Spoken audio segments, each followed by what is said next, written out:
Hi, I took on the role of STEAM coordinator at the beginning of this year. Previously we had a STEAM program running which was largely digital. This year we moved to a makerspace setup, and it coincided really nicely with a change in the setup for classrooms at our school.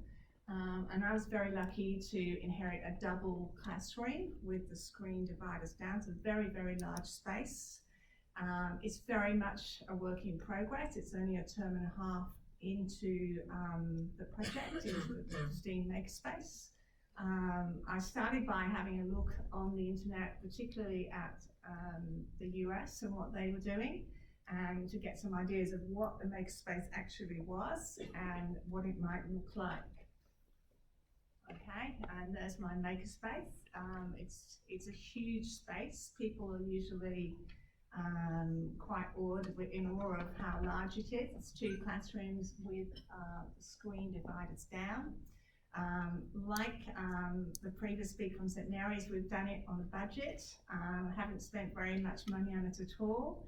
I inherited the tables that were left over when everybody else had assigned their classroom. And I was very lucky to have these 4 very large workbenches with some stools for the girls. In the room, at the front of the room, I have all the maker materials, so that's all the junk boxes and cardboard tubes and all that sort of stuff. At the back of the room, I have all the robotics equipment, and it's a really special space because we can actually leave all the robotic mats out. We don't have to keep putting them away. And that really inspires the girls to see that they're there and ready to go. Other things I have in the room, I do have a set of 24 iPads, which came over from the previous lab space that we had. And I have 6 desktop Surface computers. It's a flexible learning space. The tables move really easily, and we move them in and out all the time for different activities. I have a small set of EV3 robots, a small set of Probots, and a couple of Bbots, and I have some Spiros. I have a few kits of Lego WeDo and some block saws as well. I also have the ability for the girls to bring the computers from their classrooms to the makerspace if we're doing a big digital project. Something else we've got is a green screen, which just went in this week, so that's very exciting. And this is what it looks like when it's in action. They're like one of my Year 3 classes. They're doing a real hands-on activity, and it's just fabulous to have so much space for them to work in. I teach enrichment maths in the morning, and then in the afternoon I teach my STEAM classes. So I see each class from year 1 to 6 for 1 period a week, about 50 minutes. The class teacher is also in the room with me, which is wonderful because they get some PD at the same time as being a really wonderful extra pair of hands. There's also an outside area next to the makerspace that we can flow out onto if we have some messy activities going on. And there's lots and lots of storage room as well, which is fantastic when we've got lots of model making going on. It is the room. People often come in, visitors come through and they say, well, what actually is a makerspace? What happens? Here, I will say, well, it's one of the places where we do our STEAM and explain that we do a lot of technology in that area. It's also something I present to the girls as well. It is a place where we start with a problem and we end up with a solution. And that's my philosophy in what I'm doing in there. Examples. This is something I set for my Year 1 students at the beginning of the year. I had a little Lego figure and popped him on the top of a table, and the girls had the challenge of creating something to rescue the Lego figure with. And I'm an upper primary teacher, so I was quite out of my depth at the beginning of the year with the young students. And it's just wonderful to see how many different solutions they come up with when you provide a range of different materials. I think they were the best two that we had. Some of them were the size of a tissue box, but we had lots of conversations about why that wasn't a successful model and what they could do differently next time. Finding solutions in the older years. This is my year 5 class. And this project came up from the front of the local newspaper, which had a report on it about building a new ocean pool at Cottesloe Beach. And we decided to make that our engineering project for the term. So the girls had 2 choices. They could either build, think about engineering a design for an ocean pool at the beach, or there's another newspaper article about building a cycling bridge from Point Walter across to Tudley Point. So they had a choice. They worked with the partners. They did a lot of looking at Google Maps, talking to the families, looking at the local area. And then they went on to building some models. And then halfway through the project, we realized that one of our old scholars was actually the Mayor of Cottesloe. So we were able to invite her in, and she came and had a look at the project. And that was really important, that there was an end point, and they got to really talk to an expert about their projects. And she was absolutely delightful and spent a lot of time talking to the girls and was really quite blown away by the ideas they had and the thoughts they had about, you know, what would happen if somebody wanted to come to the beach and they had a pram or they had a wheelchair. All those sorts of things were quite amazing. As I said earlier, we have a robotics program as part of our scope and sequence, which is really very much a work in progress for me. Girls enjoy it enormously. They're very creative in the way they think. And often the programming, the creativity really meshes together, and it's really exciting to see the way they talk to each other as they're working through their tasks. Coding, lots of unplugged coding, not just with the younger girls, with the older girls as well. The unplugged is so important. There's just a couple of examples of things that we've done this year. And then again onto the actual plugged coding, and I tend to mix it up together, so it's not a whole term of unplugged followed by plugged. It comes joined up and together, if that makes sense. Hands-on, that's something that we talked about so much, how much the girls need that hands-on type of activity, and how we're fairly formal traditional school, and they are just thriving on being able to be so hands-on. And that collaboration as well is amazing, from giving them those hands-on activities. Scientists and mathematicians in school, if you haven't heard of or been involved in this, get involved, it's amazing. We have an expert who comes to our class, year 6 class, every week, and we work on Arduino with her. She is amazing. We've had an augmented reality sandbox from CSIRO as part of that scientists and mathematicians group. I've done a staff workshop and had staff in doing all the activities that the girls do. Competitions are a wonderful way of extending students. There's lots and lots of competitions about.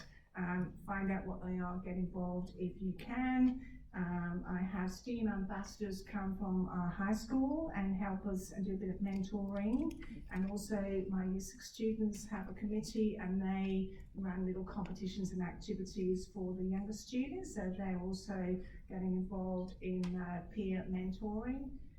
Lots and lots of challenges ahead for me. It's early days, and it's such an exciting time to be working in the STEAM area, but it's incredibly challenging also.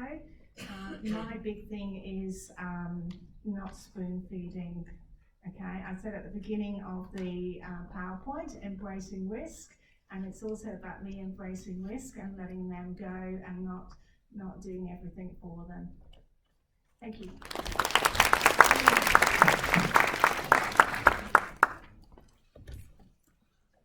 Thank you very much, Karen. I think that's very important when we talk about STEM and enriching the childhood, the children's curriculum, but I think it's also about empowering the child as well. So that whole problem solving and giving them that empowerment is really important. I now invite Tam, who is from Perth College, to come up and share. She is here to talk about how we make STEM relevant for children and maybe embrace their interests and their passions and build up the design products around this. So welcome, Tam.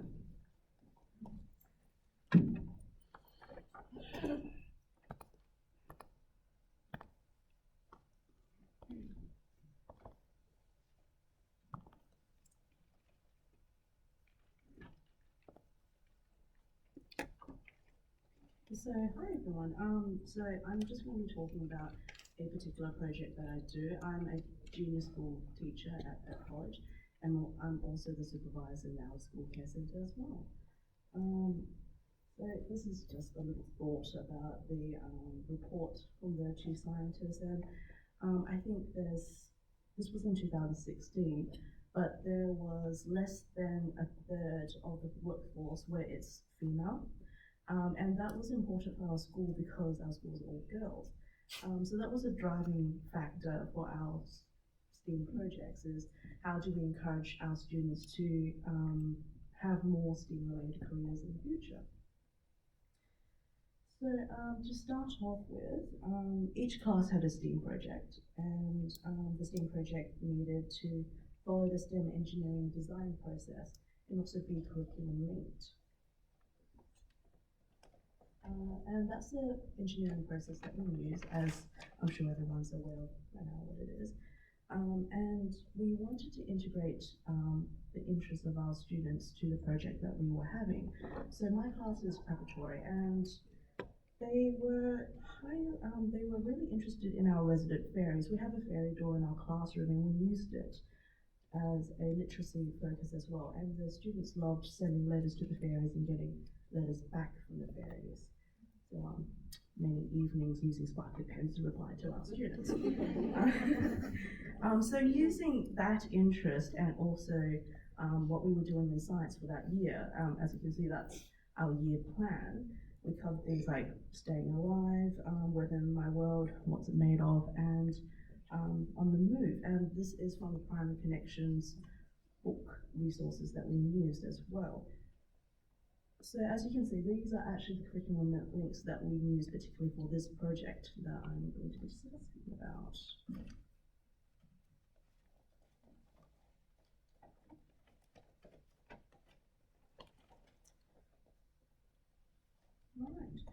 So in term 2, term 3, term 4, it was weather, materials, and movement.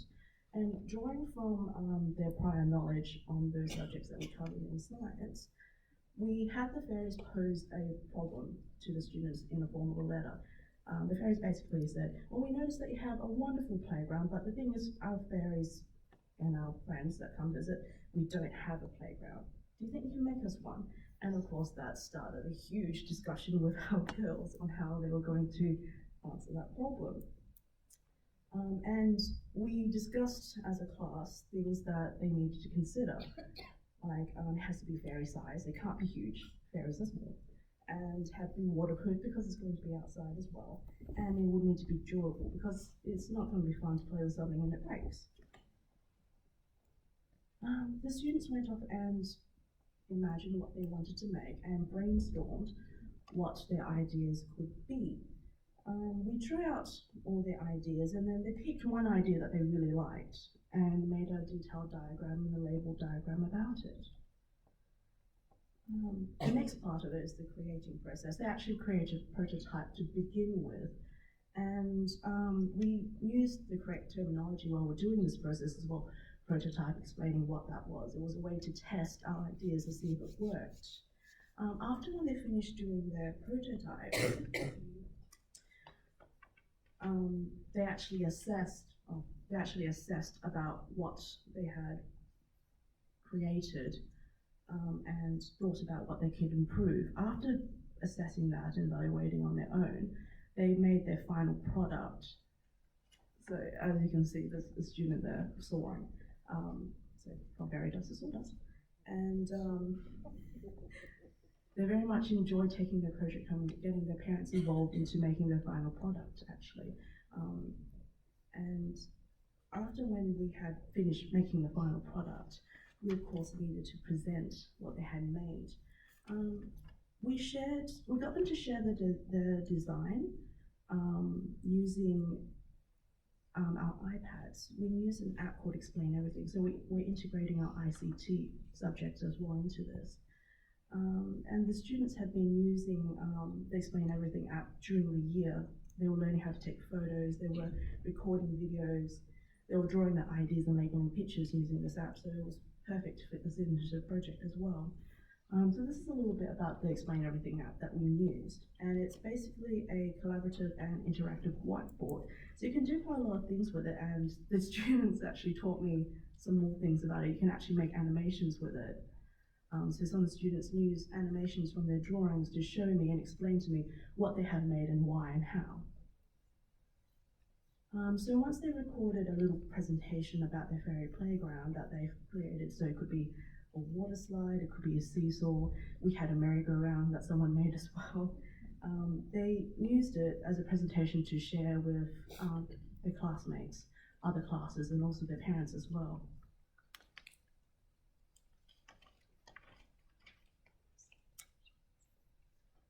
So in review for this project that we did, it was really good because for reports it was really useful. It integrated a lot of things from our curriculum, and so at the end of year when we needed to do reports, this was a useful assessment tool to do. The students were really engaged. They had a lot of discussion about what they were doing. They evaluated what they had done. They reflected, and they also self-assessed themselves. And at a pre-primary level, that doesn't often happen. So introducing them to that concept of self-assessment was really useful for them. Some things that I would want to improve upon is that there wasn't quite a strong link to a real-life problem. This is actually for fairies and not for their own playground. So I guess if I wanted to extend that project, would be to make it more applicable for themselves and their own playground as well. As I said before, because I'm also the supervisor for our out-of-school care centre, I've also started to integrate STEM into our out-of-school care program. So I run after-school care and vacation care. And we've been running coding days, and we'll also be going to having a makerspace day as well in our centre. So I'm very excited to be doing that. We also, as a school, have lots of after-school club programs and things like that that students can be involved in and have extension on. But that's the end. Thank you very much.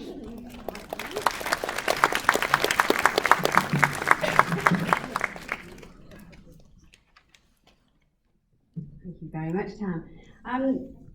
So next we have Kirsten Coventry here, and she is our digital marketing specialist here at SciTech.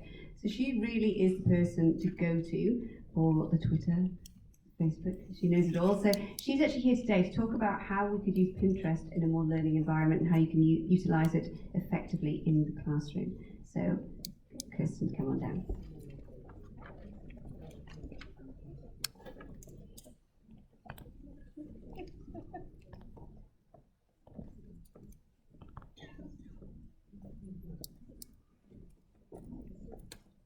Sorry, I'll just put the one phone away while I get the other phone out.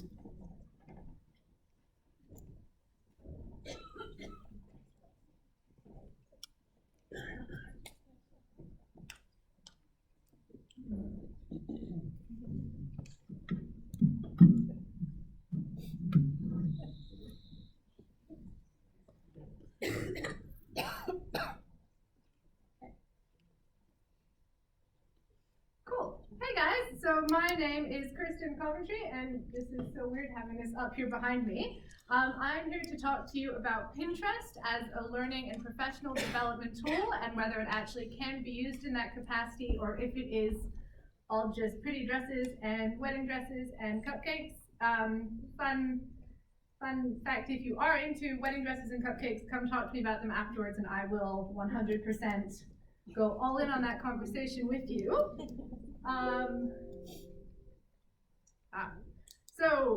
What is Pinterest? Can I just see like a show of hands? Who here uses Pinterest? Wonderful. How many of you use it personally? Professionally? Okay, oh, that's really exciting. So I'll just take you through very quickly what Pinterest is. Basically, it's a social networking site based on the idea of like bookmarking an image digitally. So it's really similar to the blog roll site Tumblr, except it is way more organized and a lot more structured. So better to be used in this kind of professional capacity, and it focuses purely on visual content.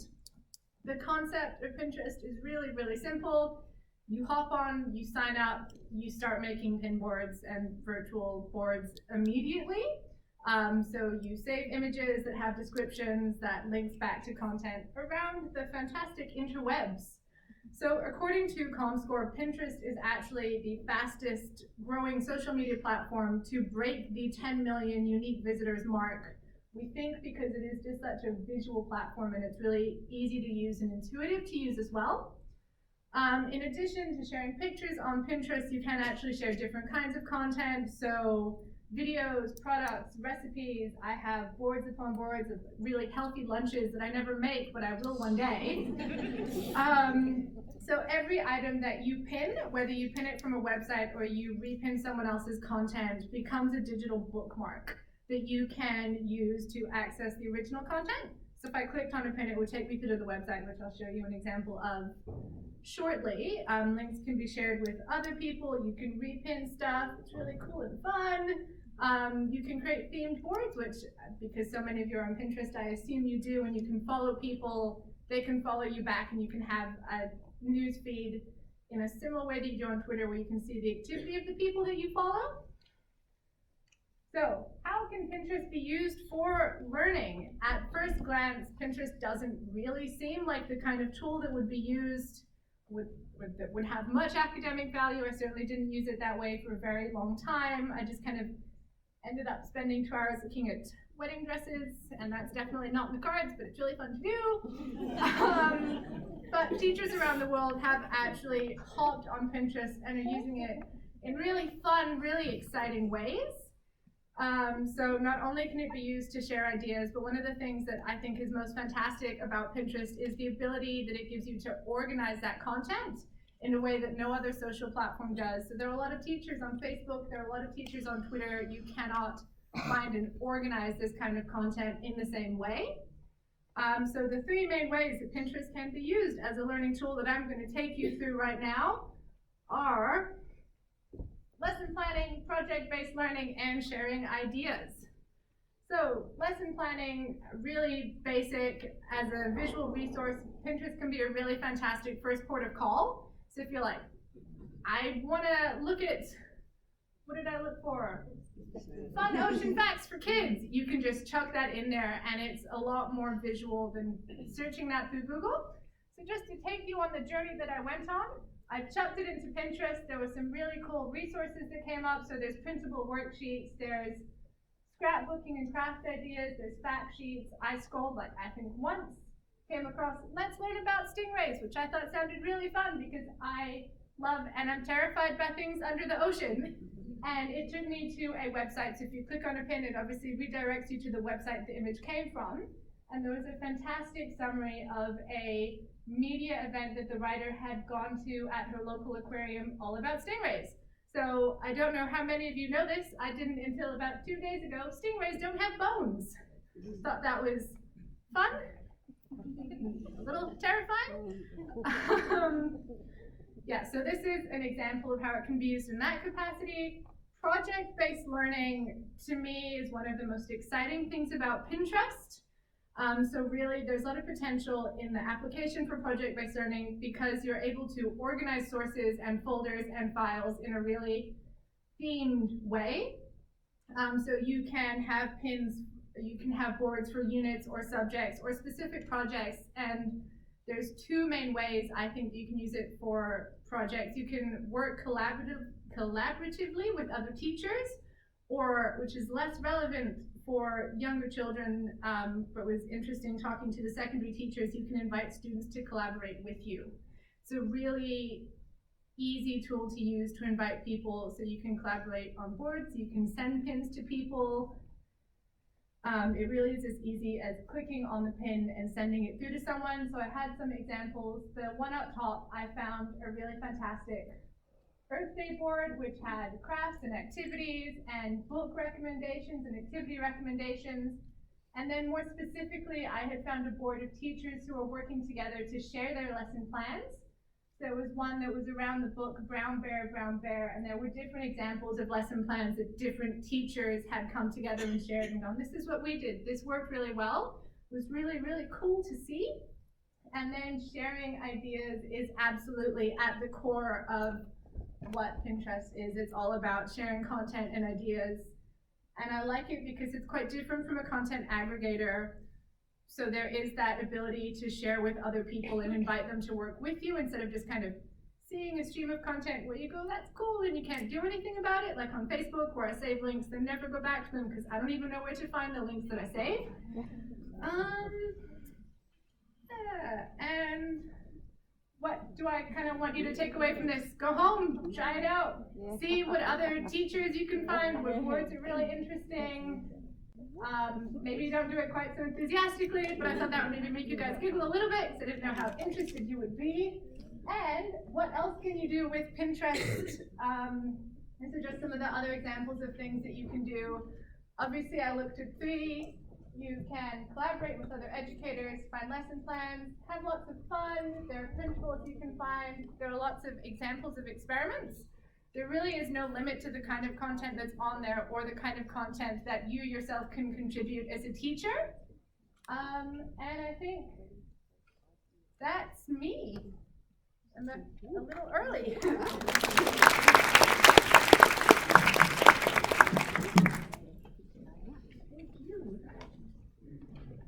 Okay, we do have one more final speaker, and that is Kelly Kier. So she's coming down. She is from Kargula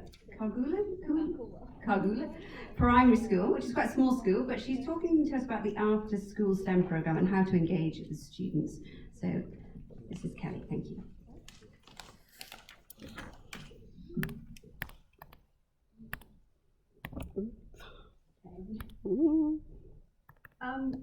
I'm coming at this from a bit of a different perspective of others. We're at the very, very, very start of our STEM journey at Karkula.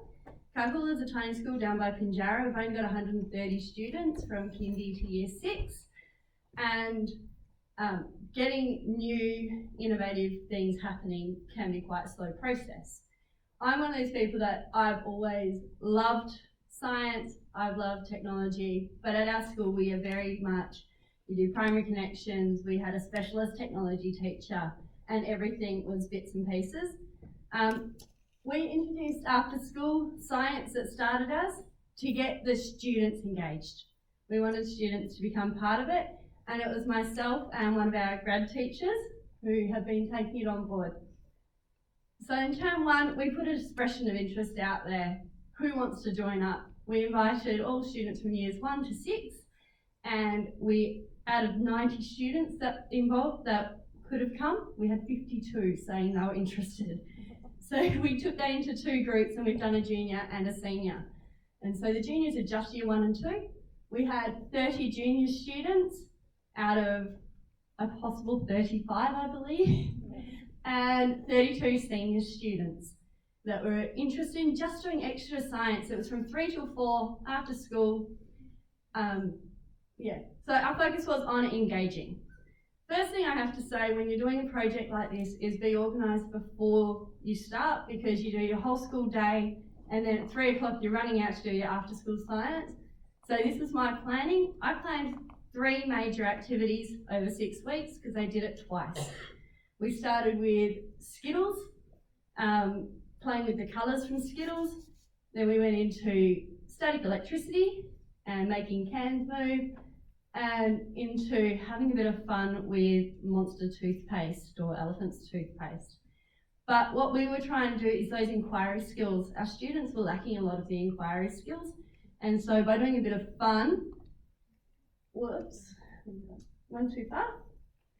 By having a bit of fun with science, they were getting inquiry skills. One thing we've made a point not to do is any writing. Students are not writing after school. They tell us, we talk about it, we've been typing things up and putting it on the smartboard behind them so we can bring it up the next week. So when we did our Skittles in the first week, it was just about observations. Let's have a look, what happens to our Skittles? At the end of that though, we were talking about those questioning skills that they needed. So how could we change the question? And we got lots of questions from the students, starting from, well, what if we changed it to M&Ms instead of Skittles? What if we used cold water instead of warm water? What if we used vinegar instead of water? So in the second week, we put their questions into action. And so for the juniors, we chose 3. They're not so good at not knocking the tables and jumping up and down and getting excited. So there were 2 groups doing each of the experiments. For our seniors, we just did 5 different experiments. They're in charge of it. They had a control. So everybody did their control and 1 different thing to investigate. So then our language came in about variables. So about introducing some of this language.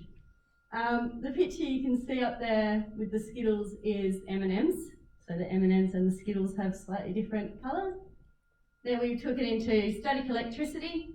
The best thing about this is we didn't need to follow that plan. Now when you do physical all of one term, and then chemical all of another term, and biological all of another term, we found fun experiments that we like to do. Doing after school science, the best thing is the fact you choose something you want to do and have a bit of fun with it. Static electricity was just, can we make that tin roll? At the time we were talking science. Now that I'm looking back on it through STEM eyes, I can see so many more opportunities for this, and I can put it into classrooms at a later date. As I said, we're at the very, very start of our journey. And the last one was the Monster toothpaste.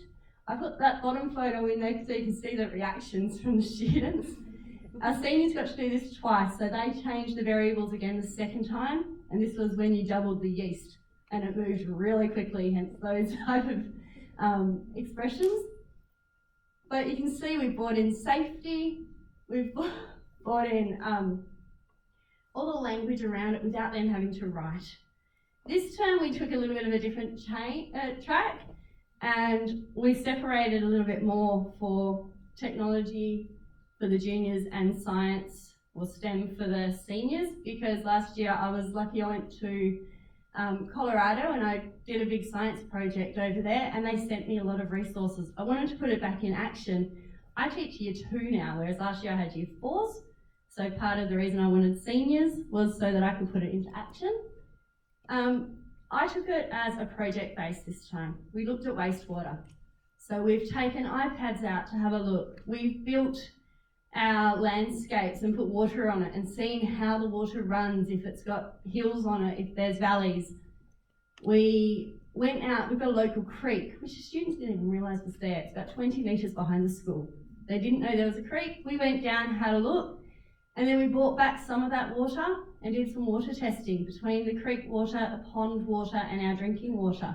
Just tested it with pH, just for, we've got our pH level with a universal indicator, so they could get those skills of, we've got to count those drops.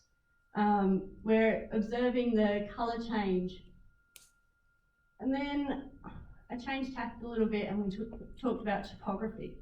Not really a primary school topic, I know, but a really cool thing that I learned when I was in Colorado was how to make the 3D map and make topographical maps, make them make sense, because they can be really difficult. So as a group, because we only had a small group this time because I was fighting against, we had active after school with AFL now, so we lost a few students to that, and the juniors lost a few to guitar lessons. But we've made a 3D topographical map, and as they put it together, you could see the rivers running down from where there is a steeper part of our hill, and we actually used, this map here is Pinjarra. That's the Alcoa Road going up to the hills. So it actually included our school. And so it's like, as we go out, as we look at that hill, that's what's coming down. We can see where those rivers are. Made it real. After that, we took it into my Colorado stuff that got sent. We got sent 40 different samples. It's all about a project of people getting sick, and they had to test to find which well is making people sick. Now they've got all the skills to do it. It was an independent task for them. Well, they did it in pairs. You can see they've now got the skills. They're using the droppers. They're following the procedures they've learnt. Our technology group is our juniors, and it's all about teachers experimenting with the new technology that is coming. We don't know. We got those robots sent. The deputy had them in the office since they've been there. As teachers, we're about to teach that next semester, and we had no idea. So this is my grad teacher, Nina, who's amazing, and we just decided to experiment with the kids, let them play with it so we can learn at the same time. Perfect way. We're not assessing anything. We've learned about Sphero, we've learned about dot and dash. We're playing with it, the students are playing with it. These are just year 1s and 2s that do this at the moment because they're our students. This is our junior group. And yeah, our after school is just about us having a bit of fun with it and learning. So hopefully next year we can start that process a bit more. We had a network meeting last week with the rest of our schools in our network, and that's what all the deputies and principals are talking about. How can we bring this in? We don't have funds for a specialist to come in, but what skills do we have as teachers? So hopefully that's where we go.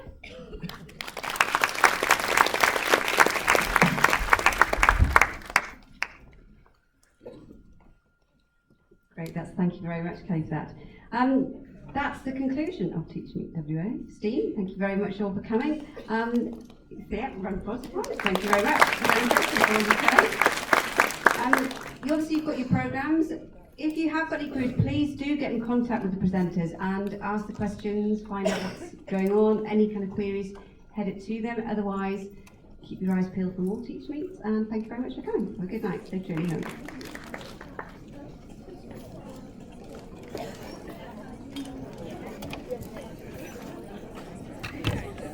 Thank you. Sorry.